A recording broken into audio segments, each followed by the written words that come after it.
Friends, ఈ రోజు వీడియోలో ఈ హ్యాండ్ డిజైన్ అనేది చూసేద్దాము. ఇక్కడ పిక్ యాడ్ చేశాను కదా, మనకి వేసుకున్నప్పుడు లుక్ అనేది అలా వస్తుంది. చాలా బాగుంటుంది. పోట్లీ బాల్స్ తోటి కొత్త వారు కూడా ఈజీగా మనం ఇలాంటి కొత్త కొత్త మోడల్స్ అనేది ట్రై చేయొచ్చు. ఇది ఎలా కట్ చేసి స్టిచ్ చేసుకోవాలి అనేది ఈ రోజు వీడియోలో అయితే చూసేద్దాము. దీనికోసం అయితే ముందుగా పోట్లీ బాల్స్ అయితే రెడీ చేసి పెట్టుకోండి. నేనైతే థర్మోకోల్ బాల్స్ తోటే రెడీ చేసి పెట్టుకున్నాను. మీరు ఒకవేళ పల్చని క్లాత్ కనిపిస్తుంది థర్మోకోల్ బాల్ అంటే క్లాత్ తో కూడా మీరు పోట్లీ బాల్స్ అనేది రెడీ చేసి పెట్టుకోవచ్చు. ఇప్పుడు మన హ్యాండ్ ఎలా ఉంటుందో సేమ్ యాజ్ ఇట్ ఈజ్ అలా కట్ చేసి పెట్టుకోండి. హైట్ లూజ్ అన్ని కూడా లైనింగ్ చుట్టూ ఎక్స్ట్రా ఉండేలా తీసుకోండి. ఇక్కడ మనం ఖర్చులకి వదిలేసుకుంటాం కదా నార్మల్ గా, అది ఏమీ చూసుకోకుండా ఇలా మిడిల్ కి అనేది ఫోల్డ్ చేసి మిడిల్ ఒక మార్క్ చేసుకోండి. హ్యాండ్ నేను చూపిస్తున్నట్టు. ఇప్పుడు కిందకి మీకు ఎంత పొడవు కావాలి అంటే చిన్నగా కావాలా పెద్దగా కావాలనే దాన్ని బట్టి నేనైతే అటు 2 ఇటు 2 పెట్టాను. టోటల్ గా 4 ఇంచెస్ పెట్టాను పొడవు అనేది. ఇటు సైడ్ కి వెడల్పు వచ్చేసి 1 ఇంచ్ పెట్టాను.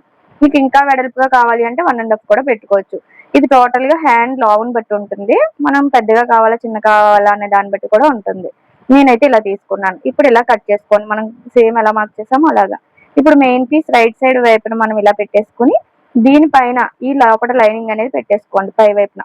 అర్థమైంది కదా? ఇలా కదలకుండా మనకు కరెక్ట్గా ఉందా లేదా చూసుకుని పిన్స్ పెట్టుకోవాలి. ఇప్పుడు మనం లోపల సైడ్ అనేది స్టిచ్ వేసుకోవాలి. ఇలా పాదం ఖర్చు అనేది కరెక్ట్ గా మనం కట్ చేసిన దాని పక్కనే పాదం ఖర్చే ఉండాలి. ఎక్కువ తక్కువ అవ్వకుండా చూసుకోండి. అలా అయితేనే మనకి కరెక్ట్ గా యాంగిల్ అనేది వస్తుంది. ఇక్కడ ఒక రఫ్ ఇచ్చేసుకోండి. ఎక్కడ స్టార్ట్ చేశారో అక్కడ.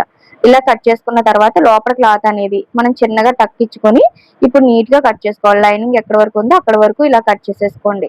మొత్తం అంతా కూడా నిదానంగా కట్ చేసుకోండి. ఇక్కడ కార్నర్స్ ఉంటాయి కదా, ఈ షేప్ తిరగడం కోసం చిన్న చిన్న టక్స్ అనేది రౌండ్ మొత్తం కూడా ఇచ్చుకున్న తర్వాత ఇలాగ లోపల నుంచి బయటకు అనేది ఇలా తీసేసుకోండి.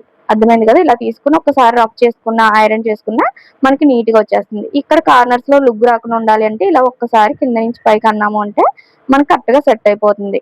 లుగ్ అనేది రాదు. ఇప్పుడు పై నుంచి ఒక స్టిచ్ వేస్తున్నాను నేను. మీకు ఒకవేళ ఐరన్ బాక్స్ ఉంటే ఐరన్ చేసుకున్నా కూడా నీట్ గా ఉంటుంది.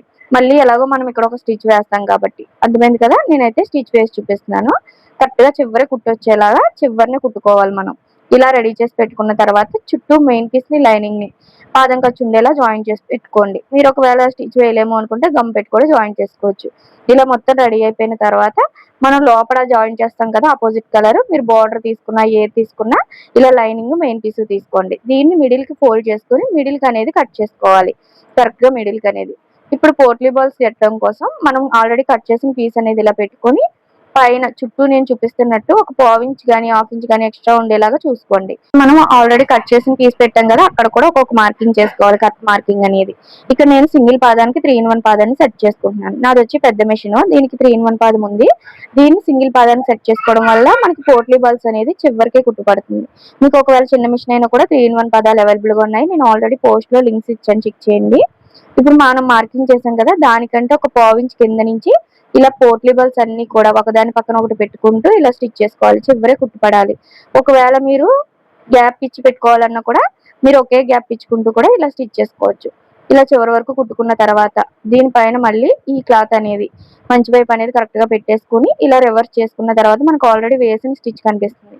ఆ స్టిచ్ వెంటే ఇలా పైనుంచి ఒక స్టిచ్ అనేది వేసుకుంటూ వచ్చేయండి. ఇలా రెడీ చేసుకున్నాము అంటే మనకి చాలా నీట్ గా రెడీ అయిపోతుంది.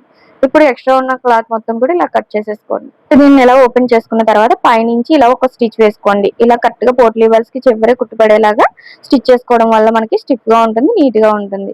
ఇలా ఒక స్టిచ్ వేసేసుకొని ఇప్పుడు బ్యాక్ సైడ్ అనేది లైనింగ్ పెట్టేసుకొని మనం చుట్టూ ఒక స్టిచ్ అనేది వేసుకోండి. మనకి ఎంత గ్యాప్ లో కావాలో అంత గ్యాప్ లో కొంచెం దూరంగా స్టిచ్ వేసుకుంటే లైనింగ్ మెయిన్ పీస్ కదలకుండా ఉంటుంది. ఇప్పుడు మనం ఎక్కడైతే స్టిచ్ వేసుకోవాలనుకుంటున్నామో అక్కడ మిడిల్ కరెక్ట్ గా ఉందా లేదా చూసుకుని ఇలా కదలకుండా పిన్స్ పెట్టుకోండి. ఇలా పిన్స్ పెట్టుకుని ఈ డ్రాప్ షేప్ ఏదైతే ఉందో దాని చుట్టూ కూడా మనం కరెక్ట్ గా స్టిచ్ అనేది చివరే పడేలాగా, ఆల్రెడీ స్టిచ్ వేసాం కదా ఆ స్టిచ్ మీదే పడేలాగా చూసుకుంటూ స్టిచ్ చేసుకోవాలి. ఈ చివరికి ఎక్కడైతే స్టార్ట్ చేస్తారో అక్కడ చిన్న రఫ్ ఇచ్చేసుకుంటే సరిపోతుంది. ఇలా మనం చాలా ఈజీగా కొత్త కొత్త మోడల్స్ అనేది ట్రై చేసుకోవచ్చు. ఇప్పుడు లోపల కూడా మనకి దారాలు అనేది వచ్చేస్తాయి కదా, ఇలా వదిలేస్తే అలా కాకుండా చుట్టూ 1.5 కానీ 1 ఇంచ్ కానీ ఇలా ఉంచుకుని ఎక్స్ట్రా క్లాత్ కట్ చేసుకోండి. ఈ షేప్ ఎలా ఉందో అలాగా. ఇప్పుడు దీన్ని నేను చూపిస్తున్నట్టు ఇలా లోపల సైడ్ కి ఫోల్డింగ్ చేసుకోవాలి. ఇలా లోపల సైడ్ ఫోల్డింగ్ చేసుకున్నాం అనుకోండి, మనం హెమ్మింగ్ చేసుకుంటే మనకి ఇంక దారాలు అనేది రావు. మనకు వాష్ చేసిన దారాలు రావడం, గుచ్చుకోవడం అనే ప్రాబ్లం ఉండదు. అర్థమైంది కదా? ఈ స్టిచ్ మాత్రం కంపల్సరీ వేసుకోండి. ఇలా మనకి లోపల బయట కూడా నీట్ గా రెడీ అయిపోతుంది. ఇక్కడ హెమ్మింగ్ చేసుకోవడమే చుట్టూ కూడా. ఇప్పుడు దీని కిందన మనము సేమ్ కలర్ అనేది అంటే మనం మిడిల్ వేసాం కదా, కలర్ తోటి థ్రెడ్ పైపింగ్ చేసుకుంటే ఇంకా లుక్ బాగుంటుంది, లేదా హెమ్మింగ్ పట్టి వేసుకోవచ్చు.